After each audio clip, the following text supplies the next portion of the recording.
Bismillah ar-Rahman ar-Rahim. Assalamu alaikum. Welcome back to News and Views. It is exactly 8:33 a.m. South African time. We cross over now to Turkey and we are joined by Advocate Shabnam Mayed, founder of Protect the Rohingya. She's currently in Turkey. She is a South African, but we are now connecting with her in that part of the world. We're looking at the issue around the Aceh rescue of Rohingya refugees must be a wake-up call to the world. Assalamu alaikum, Shabnam. Welcome to the program. Walaikum salam. Thank you very much for having me. Okay, a very, very sad state of affairs, and it seems as if the Rohingya people's plight just seems to worsen rather than get better. They seem to, wherever they go and however they get there are massive losses of life, and eventually when they do reach their destinations, albeit the people of Aceh open their arms to them, but what next for the people, the Rohingya people? And we're talking about a small minority that have managed to get to Indonesia. What does the future look like for them? That's question number one. What about the people left behind in the camps in Bangladesh and Myanmar? And is there a light at the end of the tunnel as far as the Rohingya people are concerned? Or is this a situation of a forgotten people? Shabnam? Okay, so just to give us some background, we must remember that Myanmar is actually one of the world's largest producers of refugees since it gained independence from its British colonial rule. And by September of this year, the refugee numbers that have left Myanmar had long passed the 1 million person mark. We all know this with the Rohingya genocide in 2017. And of course, last year's coup, which has forced more people to leave across all borders into neighboring states. And unfortunately, what has happened is that regionally, the protections for refugees are terrible. They have no access to livelihoods, healthcare, education, and even other basic services. And we see that whether it's Thailand, whether it's Indonesia, India, Malaysia, or Bangladesh, right? And they have very limited opportunities for resettlement, and they're under this constant threat of deportation, arrest, and extortion. And if we just look at the last few weeks, yesterday these two groups came ashore in Indonesia. Last week, 104 were rescued by Sri Lankan fishing trawlers, and there was unaccompanied children aboard, and this means minors. 2 weeks ago, a Vietnamese oil vessel en route to Myanmar rescued another 154 Rohingya from a sinking boat, and now these people are facing criminal charges because they were rescued in Myanmar waters. And 472 people in the last 2 weeks have tried to come ashore in Indonesia. And you were asking about hope.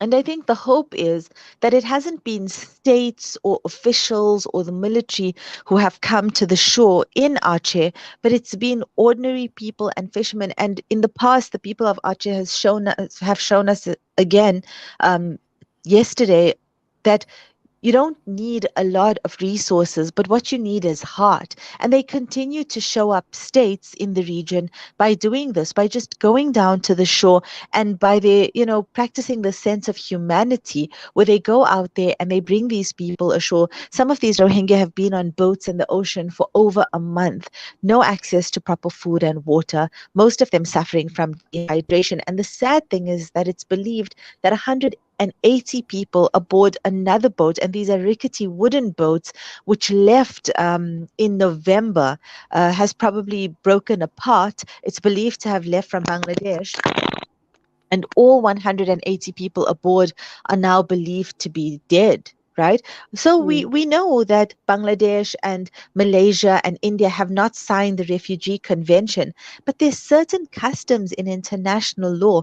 You are not allowed to push back a boat of refugees into the ocean. And they are not the only guilty ones. Of course, countries that have many resources and that are powerful countries in the region, like Australia, practice pushbacks of refugees as well. So, Shabnam, what's the way forward? This is a long, ongoing saga as far as the Rohingya people are concerned. It's very, very sad. You kind of wonder. They seem to leave one open air prison just to go to another one. And even though, as you've indicated, the people of Aceh, who are common, possibly fisher folk, have opened their hearts to the Rohingya people that have now landed there. But that doesn't mean that these people are going to be taken care of or given some sort of permanent shelter, be allowed to trade, be allowed to go to school, etc.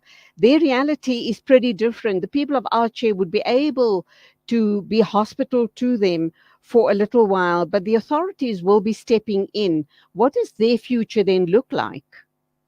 And exactly, this is a great point that you bring up. And the reality here is that it is on us to put a lot of pressure on states, whichever states they may be.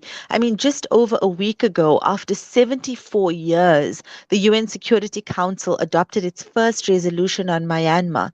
The resolution noted basically the need for the regime to respect human rights, to release detained prisoners, including Aung San Suu Kyi, and to allow unhindered humanitarian access and protection of minority groups. And basically, what this has done is that, again, it's put eyes on Myanmar, and that's what needs to happen.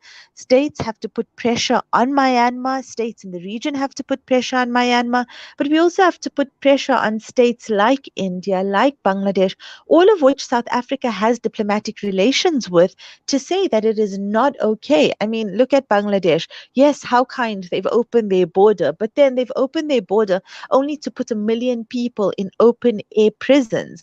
Mm-hmm. These are all the refugee camps in Bangladesh are now fenced in.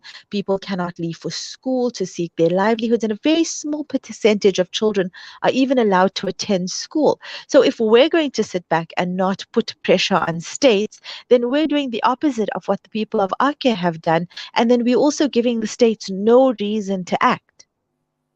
Okay, Shabnam, please can you stand by? We need to take an ad break. When we get back, there's so many more questions I need to put to you, including the issue around Suki. Has she not created more problems? I mean, she's all her life been a human rights activist, but in the time that she was, she was out of prison, and she was given status as an ordinary citizen. Um, I kind of haven't come across much that she has done to aid the people, the Rohingya people. But stand by, you can respond Sure. to that question right after the ad break, please.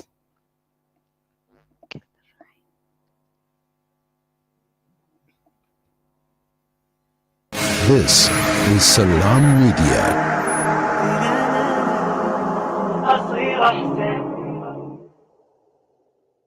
For every child who lost a parent, for every refugee who lost their home, for every community without water, for every person searching for a way to give, Africa Muslims Agency has been at your service for 35 years, connecting hearts and changing lives. Thank you for helping us to serve the needy since 1987. Support our journey by donating to Africa Muslims Agency as we commemorate 35 years of empowering, educating, and inspiring. Online schooling? Why not? Kurtuba Online Academy is the leading global online Islamic school from grade R to matric, offering South African caps and international syllabus. And it doesn't stop there. We also offer online madrasa for every grade. For more information, visit www.kurtubaonline.co.za. Kurtuba Online Academy, the leading global online Islamic school. Did you know that through Sanzaf, you can provide a meal to an individual for only 12 Rand? By committing to a monthly contribution, you can assist us in reaching out to more communities and deserving individuals.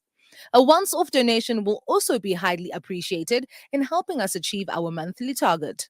For more information, call us on 011 834 6046.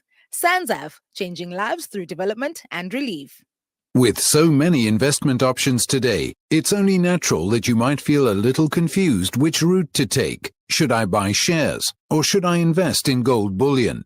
Randery Jewelers now brings you the Zahab coin, an alternative to the Kruger Rand. The Zahab coin, a solid wealth protector in its purest form of 24-karat gold, is the safest way to protect your wealth. So don't just sit there and watch your paper money depreciate. Change to gold. Call Randery Jewelers now at 031 202 4701 or visit www.rjcoin.co.za, situated at 151 Essenwood Road, Musgrave, Durban. Randery Jewelers, the family name you can trust.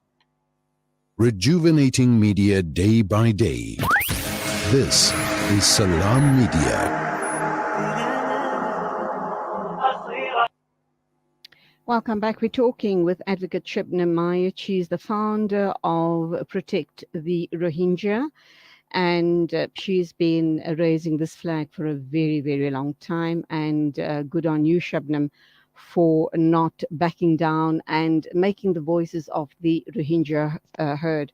I must say, had it not been for you, I wouldn't even have been aware that there are these people in such a hopeless, helpless situation. Just coming back to the issue around Suki, in all of her years of incarceration, house arrest, etc., I was a great admirer of her. And when she was released from prison, I was absolutely delighted, thinking, here is the savior of the Rohingya people. That didn't happen, did it? And why not?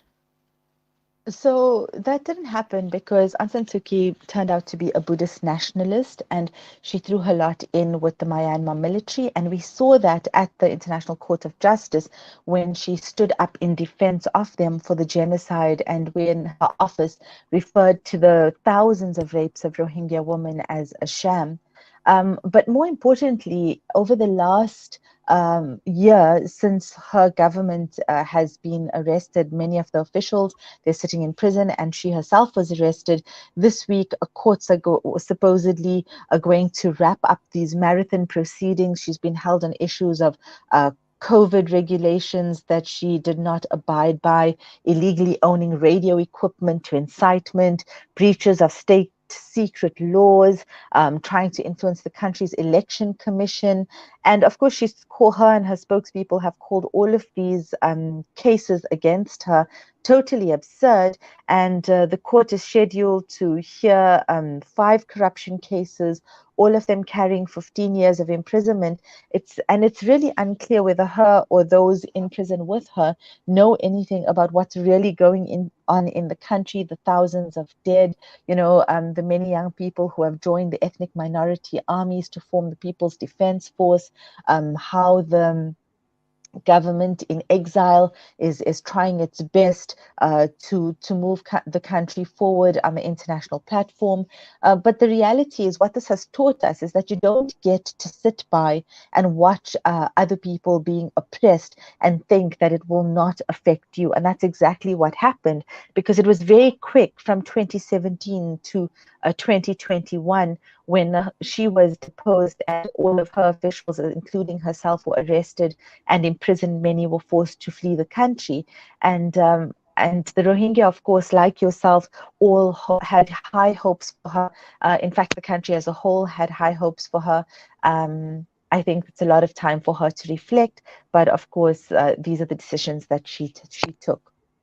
Sad indeed. Disappointing indeed. I'm just kind of wondering, and very quickly here, Shebnam, do you think that if she had spoken up in favor of the Rohingya, her situation might have been different? Or did she need the support of the military at the time?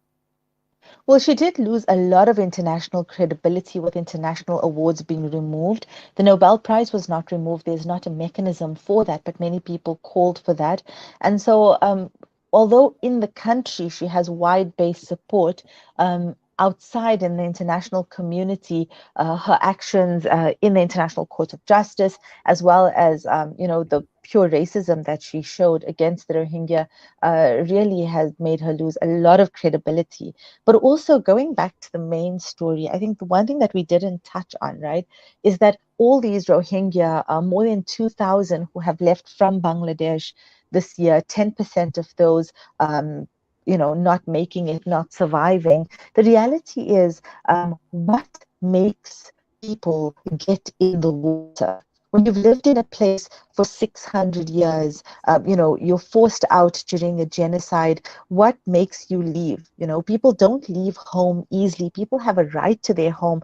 And again, these Rohingya, we heard earlier, I was saying to you, on the boats were found unaccompanied children. What makes a mom say that, her 8-year-old, her 10-year-old, her 12-year-old will be safer on this boat out in the open ocean, than in a camp with her? And those are the questions we have to ask, what would make a parent hand over a child to a human trafficker? And Absolutely. how dire must that situation be? And we have to always keep that in mind, the human story and the realities on the ground. Because in South Africa, we feel pretty safe, right? But if someone came to you in a house where you lived for 20 years and said you had 10 minutes to leave, where would you go? And what would you even pack? So think about the Rohingya in 2017 who were forced to leave during the genocide. They basically ran from these homes that they were in for 600, 800 years. What does that mean? I can't even begin to grasp what you've said now. It just leaves me absolutely cold. Just in closing, then, Shabnam, I spoke to Naisan yesterday in Germany. Mm-hmm. You do know him. He's a colleague or a Mm-hmm. fellow activist on the same cause. And we spoke about the issue around the traffickers. The question I put to him is that the Rohingya people in Bangladesh and obviously in Myanmar are in these open air prisons. They restricted as far as trade and education is concerned. How do they manage to get the resources to get their loved ones on a boat to try and make it to Malaysia or to Indonesia for a supposed better life? Of course, Any ideas? Naisan would be able to answer these questions better. But from also what we've read is that people exchange their jewelry, gold jewelry that they got when they Oh, were mhm. married. Families pool money together. Families in Malaysia or Indonesia, make offers. People go into debt. So there are a lot of different ways in which sometimes brides are trafficked. So men in Malaysia, Indonesia will pay for wives to be Oh, trafficked over, no. basically. So there are many different ways in which people Sure. get across. There are also loan sharks where people say, take me across and I will be indebted, and people remain indebted for years. But the reality is people will find a way. And unfortunately, in these situations, there are so many people who are preying, on these Mm. oppressed people and these disenfranchised people. And that's the reality. Everyone that comes into a humanitarian situation is not a savior.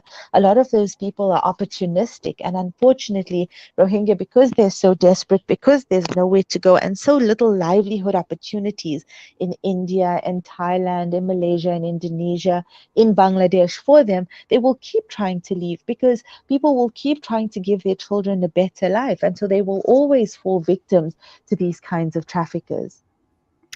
Shabnam, always a pleasure talking to you. It's just so sad that we don't have answers to this very almost helpless and hopeless situation as far as the Rohingya people are concerned. It But is you, very sad. Sorry, it mm, is very sad, but it's positive because look at the people of Aceh, where mm, states wouldn't step up, mm, and offer their assistance. Ordinary people have gone to the beaches, and I think this should give us hope, and this should give us an example of how we can be and how we should react in times of crisis. absolutely, you continue this amazing fight. And inshallah, we will talk with you again sometime in the future. Have a wonderful break. Uh, Keep warm. Until the next Thank time, you as very much. always, and Assalamu you go alaikum. well. Salaam alaikum to you. That was Advocate Shibna Mayat. She is, of course, the founder of Protect the Rohingya People. Standing by to talk to us is Mohammed Batman, Mohammed Batman Ismail, and he's going to be talking to us about awakening the activist in you. He is with Etiquini crime. So please do stay with us.